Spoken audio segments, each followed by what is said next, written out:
Sont européens et vivent en France. Ils ne votent pas aux élections présidentielles, mais ils ont leur mot à dire. Premier épisode de cette série, Rita, une mère de famille finlandaise installée en France depuis 20 ans.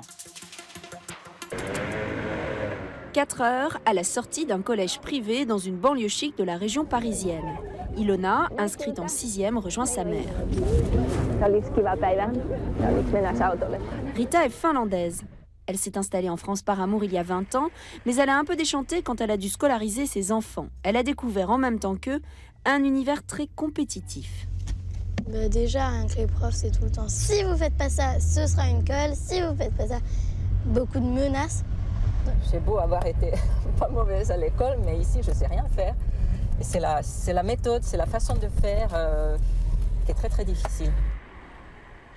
Le plus difficile pour Rita, c'est la quantité de travail. Les journées très longues, très chargées. Ce jour-là, Ilona annonce qu'elle a peu de devoirs. 1 heure, c'est pas beaucoup de devoirs. Peut-être un peu moins, mais enfin, pas...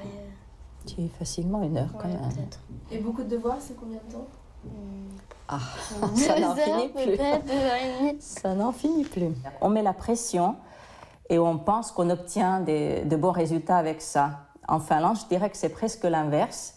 Les enfants ne sautent pas de classe comme on redouble pas non plus. Donc tout le monde reste dans la même classe, mais les professeurs, les maîtresses sont capables de donner des devoirs de niveaux différents, un travail complémentaire. Donc ça n'empêche pas non plus ceux qui vont vite et fort d'avancer à leur rythme.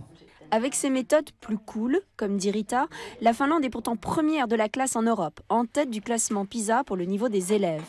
La France est loin derrière. Alexis, son fils, a passé 15 jours dans une école finlandaise.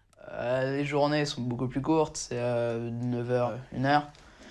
Beaucoup moins de travail à la maison, donc on a toute l'après-midi pour faire ce qu'on veut. Le matin, j'étais content d'aller à l'école. Maintenant, je me lève, j'ai pas envie d'y aller, je préfère rester à la maison.